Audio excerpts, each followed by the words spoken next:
Hi everyone, and welcome back to Fresh Parchment. My name is Heather, and today is part 2 of my Jane Austen collection series, where I will be showing you all of the fiction books that I have either by Jane Austen herself or about Jane Austen and being a Jane Austen fan. Now, I do have a lot of other books that either take place during the Regency or are tangent to Jane Austen's time period in some way, but I won't be including those in these videos. I might save them for either a separate video or my full-blown bookshelf tour, which I'm currently planning for. First of all, I own the Penguin cloth-bound classics editions of all of Jane Austen's major and minor works. They are, beginning in order of publication, Sense and Sensibility, Pride and Prejudice, Mansfield Park, Emma, Northanger Abbey, Persuasion, Love and Friendship and Other Youthful Writings, which includes most of Jane Austen's juvenilia, and Sanditon, which includes her 3 unfinished novels, Sanditon, The Watsons, and Lady Susan. I also own this edition of the Prayers of Jane Austen, which are the 3 prayers that Austen wrote that have survived until the present day. They're not published by Penguin, but it is still a cloth-bound edition. A Weekend with Mr. Darcy by Victoria Connolly. This was a book that I loved in my late teens. It follows Catherine Roberts, who is corresponding with the author of her favorite romance novels. Little does she know that they are attending the same convention, that the author's name is actually a pseudonym for a man, and that he's beginning to fall for her through their letters. It's totally tropey, but a fun summer read. I also just discovered that it's part of a 6-book series, Austentatious and Ostensibly Ordinary by Alyssa Goodnight. Austentatious follows Nicola James, who discovers a blank diary in a bookshop in Austin, Texas. Soon after, the diary starts writing back to her with life advice, and it sounds just like Jane Austen. Ostensibly Ordinary follows Kate Kendall, a high school teacher who later discovers that same journal. They're cute, fun, a bit of book candy, but book candy with a good heart. Dear Mr. Darcy, Henry Tilney's Diary, and Mr. Knightley's Diary by Amanda Grange. Henry Tilney's Diary and Mr. Knightley's Diary are exactly what they sound like, Northanger Abbey and Emma retold from the lead male characters' perspectives. Dear Mr. Darcy retells Pride and Prejudice through letters between the side characters. All these novels are utterly fascinating and good fun. Austenland by Shannon Hale. Austen-obsessed Jane, unlucky in love, is left a trip to Austenland, a Jane Austen role-playing theme park, in a relative's will. Will her adventure change her luck? This novel is amazing. It's a great send-up of Austenian fan culture and a great examination of the lines between fiction and reality. The book treats its characters a little more seriously and kindly than the film as well, which I kind of like. Dear Jane Austen by Patrice Hannon. In this book, Jane Austen becomes an agony aunt or Dear Annie type figure to modern women. It's very tongue-in-cheekly aware of the modern world, but it's also very bemused at it, the way Austen probably would be were she still alive.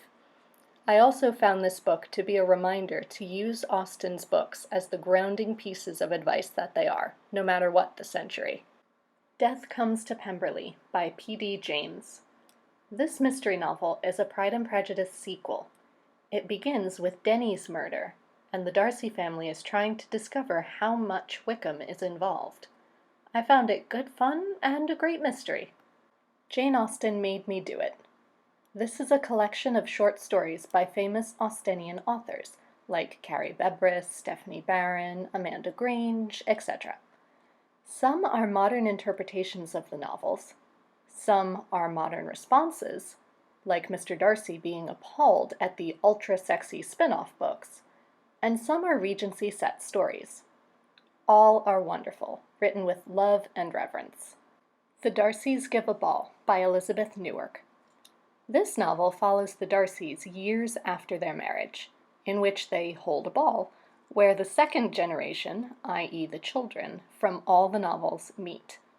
This book puts an emphasis on the Collinses' life that isn't completely dismal, only realistically so, which I quite enjoyed. It calls itself a gentle joke, but it's a fun and, to my mind, very believable sequel. Jane Austen Ruined My Life by Beth Patillo. This novel's about a woman who's having trouble with her whole life, but gets the opportunity to go to England and discovers a long-kept secret about Jane Austen. I copied an entire passage from this book into a journal before I left to study in England, because it spoke to me of loving Jane Austen and living fearlessly, which to me is what the book is really about. The mysterious element in Austen's past is grounded in some reality, but the heroine deals with that element of mysteriousness really well at the end of the novel, in my opinion. The Secret Diary of Lizzie Bennet by Bernie Sue, and The Epic Adventures of Lydia Bennet by Kate Rorick and Rachel Kiley. These are both related to the web series, The Lizzie Bennet Diaries. The first book is simply a retelling of the web series as though Lizzie kept a physical diary. The second book explores Lydia's life after the web series ends. I felt that it was really important that her Wickham-related trauma isn't resolved with the web series resolution, because that wouldn't be realistic, and the novel explores that brilliantly. Confessions of a Jane Austen Addict by Laurie Vieira Riegler. This is one of a pair of novels. The other is Rude Awakenings of a Jane Austen Addict.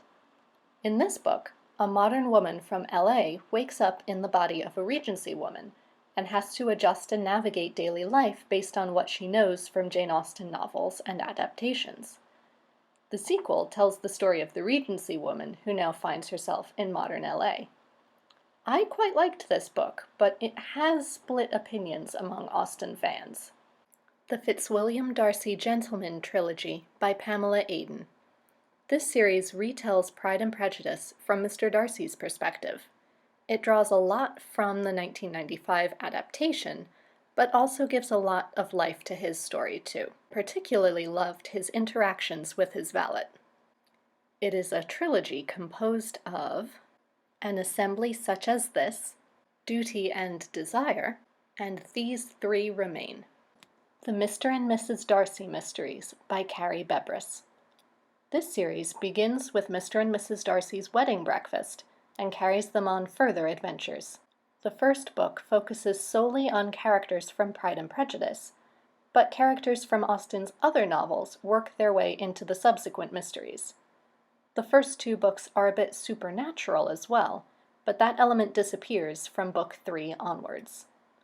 The series consists of Pride and Prescience, or A Truth Universally Acknowledged, Suspense and Sensibility, or First Impressions Revisited, North by Northanger, or The Shades of Pemberley, The Matters at Mansfield, or The Crawford Affair, The Intrigue at Highbury, or Emma's Match, The Deception at Lyme, or The Peril of Persuasion, and The Suspicion at Sanditon, or The Disappearance of Lady Denham.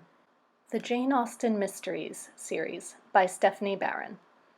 This series is written in diary form from Jane Austen's perspective. It follows Jane as she goes about her daily life traveling between relatives and friends.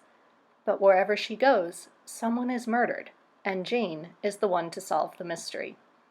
The plots are good fun, and Barron nails Austen's writing style quite well, I think.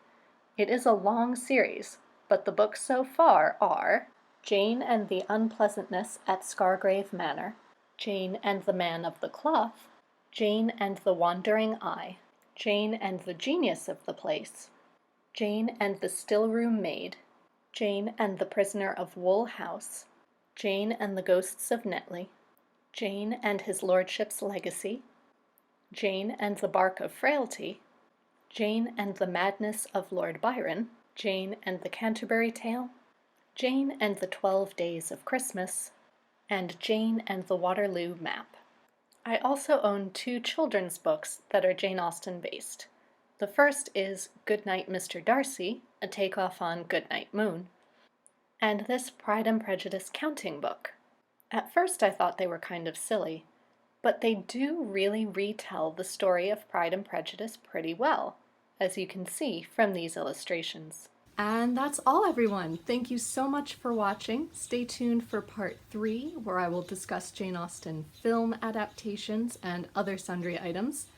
And until next time, be safe, be well, and happy reading. Bye, everyone.